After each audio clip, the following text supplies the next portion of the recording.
My comments the other day about the fact that for the bulk of our history as a nation, and I want to let you know, we're going to be talking here about some adult themes. So if you've got children in the room, you're driving around in the car, you've got kids in the car, you might want to send them out of the room. You might want to change channels because we're going to be talking about some adult themes here for this next segment. So just consider yourself warned about that. Not going to be explicit, but it's definitely going to be mature themes that we are going to address. I talked the other day about the fact that for the bulk of our history as a nation till 1962, every single state in the Union criminalized homosexual sex. It was known as the crime of sodomy, and it was against the law in all 50 states. In fact, Thomas Jefferson, at the time of the founding, this is Thomas Jefferson, the icon of the left at the time of the founding, he wrote a law for the state of Virginia that provided that the penalty for those who engaged in homosexual sex was castration. That's how seriously Thomas Jefferson and the founding fathers took the sin and the crime of homosexual sex. George Washington had two soldiers literally drummed out of the Continental Army. I mean, drummed out of the Army. They were caught in flagrante. He brought them before the entire Army the next morning. He had the drummers beating drums, had soldiers lined up in two rows. Those guys had to march down between those rows of soldiers in shame and disgrace while the drummers were playing, literally drummed out of the Continental Army, because George Washington was not going to tolerate that kind of perversion in the ranks. Now, here we are, 2011. Perversion now has become normalized in the United States military. Sexual deviancy has now become normalized.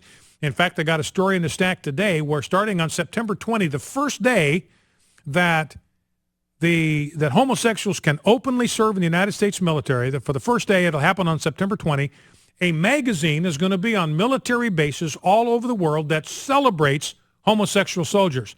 I mean, there's a photo spread that's going to be in this initial magazine. It's going to have pictures of 100 homosexual soldiers that are serving right now in the military. Can't come out until September 20, but man, they are coming out with a blaze of glory. And the whole point of this magazine, it's going to be called Outserve something or other, Outserve Magazine or whatever. It's going to be to educate soldiers about the repeal of the law banning homosexual service. And trust me, this is all going to be about reporting even the slightest hint of an infraction. Anybody thinks that they've been dissed, that they have been slighted because of their sexual preference, because of the kind of sexual deviancy they like to engage in, there are going to be exhortations in there about how to report this, how to climb the chain of command, how to get your complaint heard, how to get the offender brought up on charges, how to get the offender, who may be just nothing more than a supporter of natural marriage, how to get them drummed out of the United States military. So all that's coming. You heard it here, read it this morning, first day that it's going to be legal for homosexuals to serve in the military. There's going to be a magazine out there celebrating at a photo spread of 100 soldiers and instructions about how to report offenses to the nearest authority. Now, I want to explain today the kind of punishment that I think we ought to have. Because I just said, hey, it used to be a felony offense till 1962, all 50 states. I think Illinois was the first one in 1962 to decriminalize it. 1972, I think a second state did it, and then it kind of cascading effect. And when Lawrence v. Texas was handed down between 12 and 14 states, I mean, it's still on their books. You go to the state of Massachusetts, sodomy is still a crime.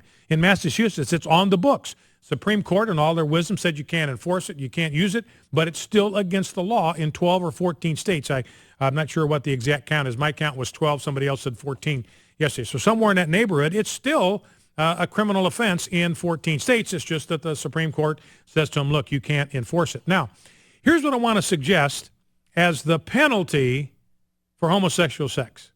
And I am going to allow, get ready for this, because this is our media tweak of the day for people on the left that follow this program. Here's your media tweak of the day.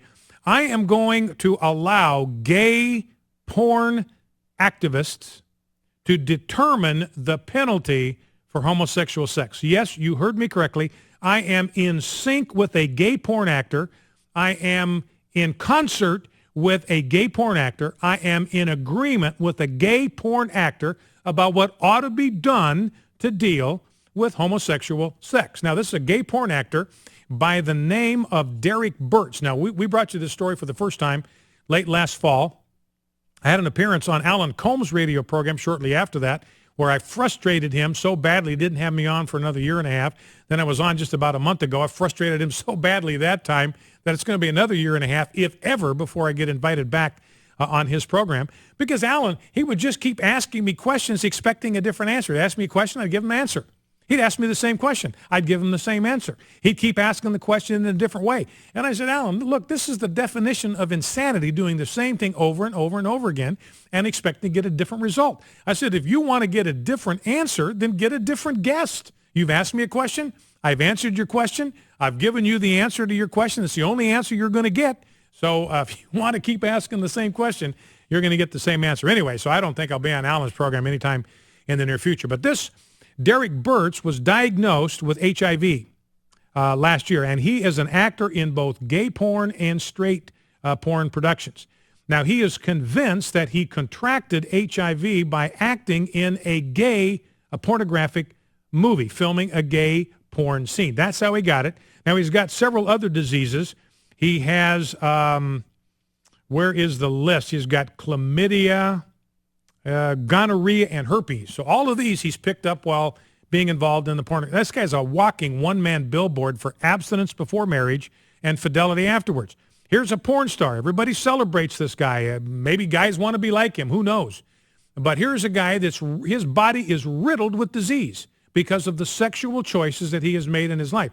And he's picking these up and he's transferring them to whoever he has sex with. Now, he says, the reason I know that I got this filming a gay porn scene is outside of work, the only individual I have sex with is my girlfriend. And I thought, man, that must make her feel really special. Outside of all of these males, outside of all of these anonymous, strange females, I'm the only one outside of work that he has intimacy with. Must make her feel really set apart and special. But anyway, this Derek Burtz says, look, we got to have a deal here. And again, I warned you, this is explicit information here, but it's important. We need to understand this. He says we need to have a rule, we need to have an ordinance in place that will penalize any gay porn actor who has unprotected sex, who has sex while filming a gay porn scene where he doesn't use a condom. We got to fight him for that because it's dangerous. Here is the president of the foundation, of the AIDS Healthcare Foundation, and they tried to get this through the LA City Council. They wanted some kind of a fine for anybody that would engage in unprotected sex while filming a pornographic movie. They couldn't get it through the LA City Council, so they're going to get an initiative. Catch this now. These are homosexual activists, and they're trying to get an ordinance passed that would penalize homosexual sex. Do you understand the significance of that? These are homosexual activists. They are collecting signatures. They want to get something on the ballot next June that would penalize people for engaging in homosexual sex without protection. This is kind of an amazing thing. And so my point is, hey, I think it's a good idea. Why should we only want to protect people in the pornography industry? If this is dangerous, and this is what Michael Weinstein, he is the head of this AIDS Healthcare Foundation, he says that not requiring gay porn actors to wear condoms shows, quote, outrageous disregard for the health and safety of performers and the community at large. So notice what he's admitting. He's the guy that's behind this initiative. He's admitting that gay sex is an enormous threat to public health. It's, in other words, not having protected sex and requiring that means that there is a danger not only to the performers, but to the community at large. So what he is saying, then, this is a gay activist. He's saying, look, homosexual sex, in fact, random sex in general, he says, is not a victimless crime.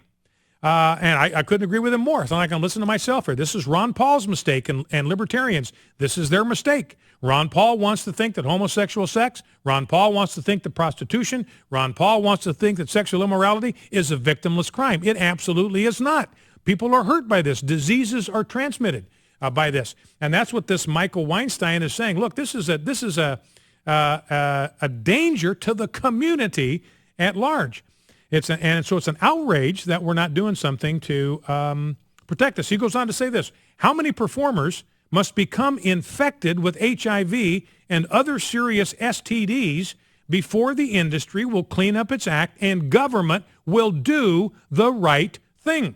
So here he says, look, there's a huge danger here, transmission of STDs. We've got to get the government, notice this, We've got to get the government involved to do the right thing and bring appropriate punishments and penalties to anybody who would have homosexual sex that's not protected. And, and I've said, look, from the very beginning, my argument against the normalization of homosexuality is very simple. The enormous danger it poses to human health. We've talked about this before.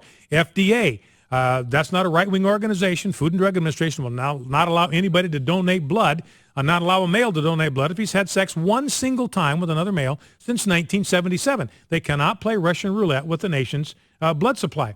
And this Derek Burtz, this gay porn actor, he agrees with me about the dangers. It's very dangerous. That's a quote from him. It's very dangerous. And he talks about contracting HIV, and then he admits he's got these other sexually transmitted diseases. Now, here's my takeaway from this.